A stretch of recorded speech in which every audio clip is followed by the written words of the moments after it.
I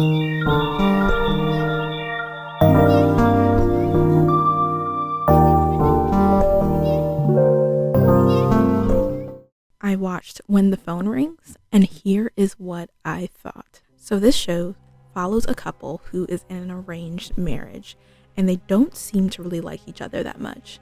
So our main man is a high political figure.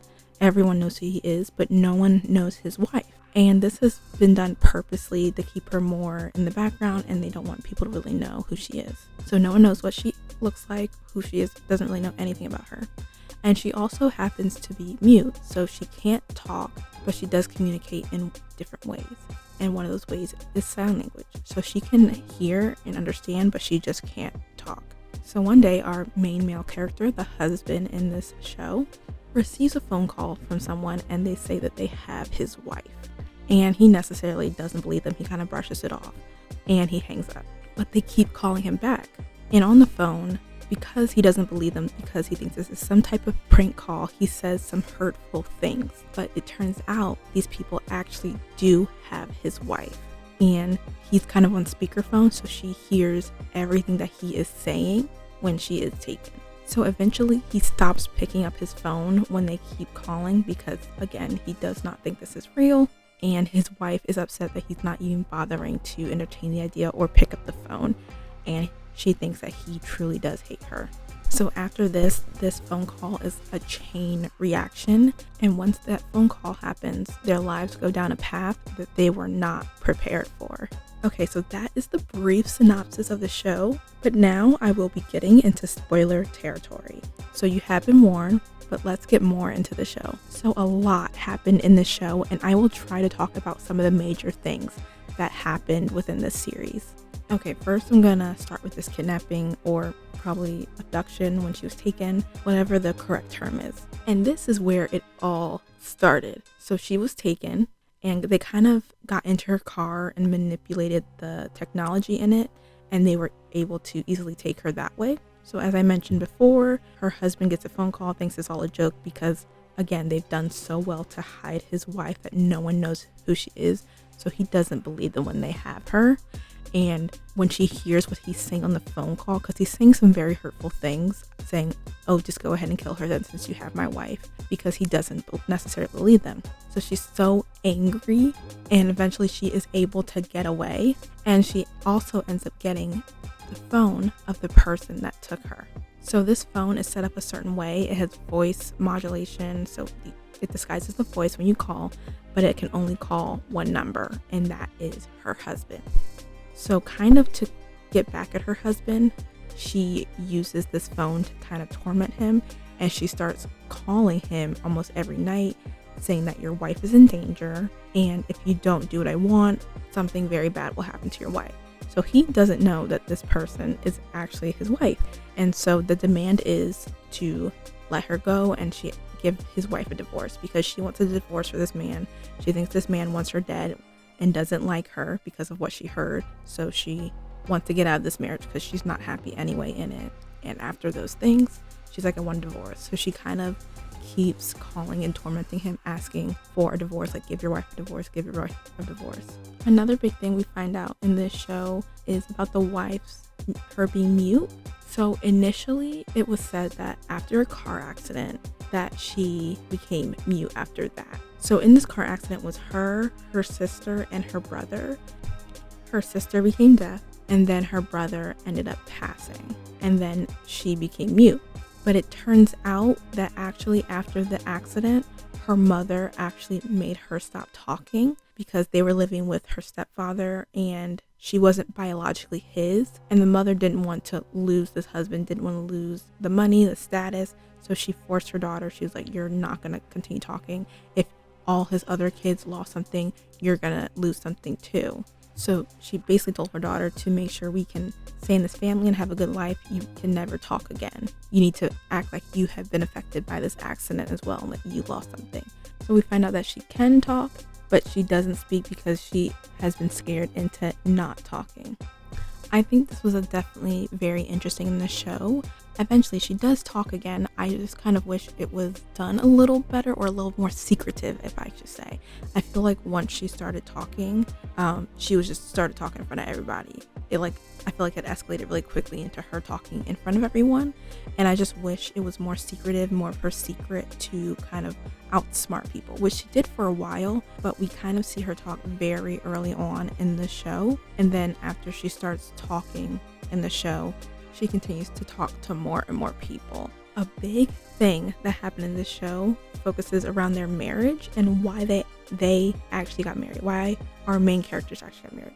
So they are in this arranged marriage. So he was originally supposed to marry her sister, but then her sister left before they could get married. So then he married our main character. And because of this, she kind of feels like a replacement, not like the actual sister he wanted to marry.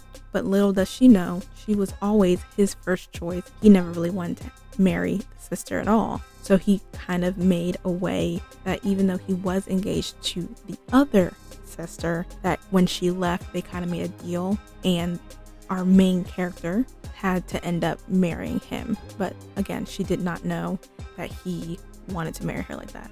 But when that was revealed that he actually wanted to be with her, ooh, I was so happy. I was like, yes, because again, what we're seeing from their marriage is only what she kind of knows, and then eventually we're seeing more and more pieces put together on why he actually wanted to marry her. So throughout the show, there are a couple of mysteries that are going on. So the first one is, who is trying to hurt our main male character? And we know someone's trying to hurt him because someone did kidnap his wife. And throughout the show, there are different attempts kind of at his life and different things that are important to him that are taken to try to hurt him. So throughout the show, we're trying to figure out who is doing this. And he does have a hard time trying to figure this out because, again, he doesn't know his wife is the person behind the phone calls because she stole the phone from the person that was trying to hurt him. So he doesn't really know that it's his wife. So that kind of messes with this investigation. But eventually he finds out. And our second big mystery going on is more like missing persons mystery. So a while ago, there were these missing orphans. And there's the character that comes in, and he was part of this orphanage, and he wants to look more into why these kids went missing, like who took them, what happened to these kids. So there's two different kind of things happening, two mysteries going on throughout the show, but eventually we realize that they are both connected. Okay, there's a lot of things that happen in this show, so I'm going to try to connect it as best I can. So one of the ways this villain, this bad guy, is trying to hurt our main male character is by lighting the small house on fire. So it's this house by a lake, and there's a fire, and there's a man inside. It turns out this is the man that raised our main male character. So his parents that we are seeing throughout the show are really not his biological parent. He ended up replacing their son that had passed away, and no one knew. He came in and he took on the identity of their son, and they didn't tell anyone. But why would they replace their son? Let me let y'all know. It turns out that their son was the one who was killing these orphans that went missing. Yep, you heard me correctly. Their son was the one that was responsible for all these orphans that went missing a while ago. So they are part of a very influential family, and the grandfather of the family wouldn't stand for a grandson like that. He kind of saw it as an abomination. So the grandfather took the situation into his own hands. So his family knew of what he was doing, and since the grandfather didn't like it, and I guess they couldn't control this kid, the grandfather took his grandson to the lake and drowned him. And our main male character was actually seeing this happen. He hears some noise outside at night, and he sees this grandfather hurting this kid.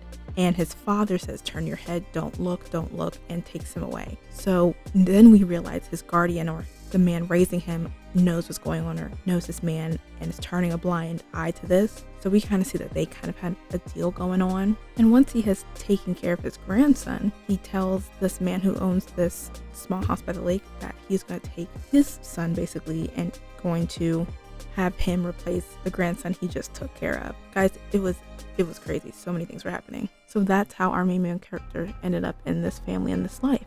But it turns out the grandson that was harming these orphans, he didn't die. He's actually still alive, and the family never knew. And we find out that he is the one that has been trying to hurt our main male character. Another thing we find out in this show is that the mother of our main male character, or who we think was his mother, was devastated from losing her real son, and she was mad at the grandfather, and the grandfather is actually her father-in-law, and mad at him for taking her son away from her. And we find out towards the end that she actually killed her father-in-law. Like, he was sick in the hospital and she put a pillow over his face and he did not make it through the night. Let's just say that. So since he was sick in the hospital, everyone just assumed that he had just died from old age, from sickness, from being in the hospital because he was getting up there. But no, it turns out she was actually the one that took his life. And it turns out that our main male character was actually the father-in-law's son. He wasn't some random kid. He was the son of the father-in-law. Crazy. When I found that out, I was like, oh my goodness, like, what else are they going to be dropping in this show? Like, I can't handle it.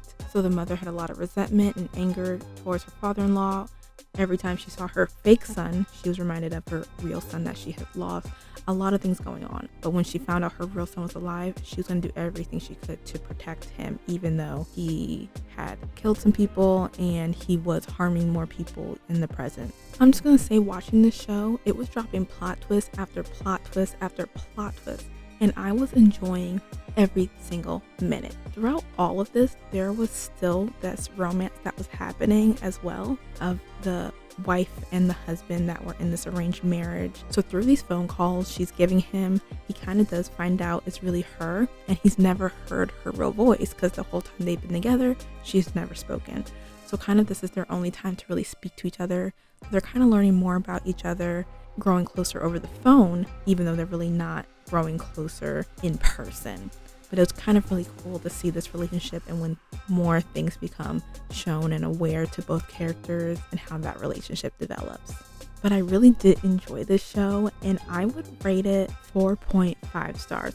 Guys, it was so good. If you like a good thriller, if you like some mysteries, I would suggest this show. It was really good. It did so good at keeping me interested, and even though it had that element of mystery, suspense, I think it did very well with tying in the romance of the show. And again, this is not like those happy-go-lucky K-dramas that I usually watch. This one's definitely more serious because of a lot of the content that is within this show, but definitely worth it. So if you have seen this show and enjoyed it, I would actually suggest you check out the show Flower of Evil. While watching the show, it definitely reminded me a lot of Flower of Evil. So Flower of Evil is a show about a marriage. We see a husband and wife, and the wife is a cop and the husband is actually a wanted man, but she has no idea that he is. He kind of changed his appearance and his identity, and what kind of sets off the whole show is that some new evidence has come to light, and it's about the case he is kind of connected with and wanted for, and she ends up being put on that case. So he's kind of trying to be one step ahead of her so she doesn't realize who he really is, and all this different stuff. So there are a lot of similarities in these two. If you liked how in the marriage of these shows there were secrets and different secrets are coming to light, I would suggest watching Flower of Evil. If you liked how there was like murder mystery, thriller, then I would also suggest watching this show as well. Both shows have a type of a serial killer in them as well. So there's a lot of similarities between both of these shows. So I do think if you liked When the Phone Rings, you will probably like Flower of Evil. I hope you guys have enjoyed this video. If you watched When the Phone Rings, let me know your thoughts. Let me know if you liked it, if you disliked it, why or why not.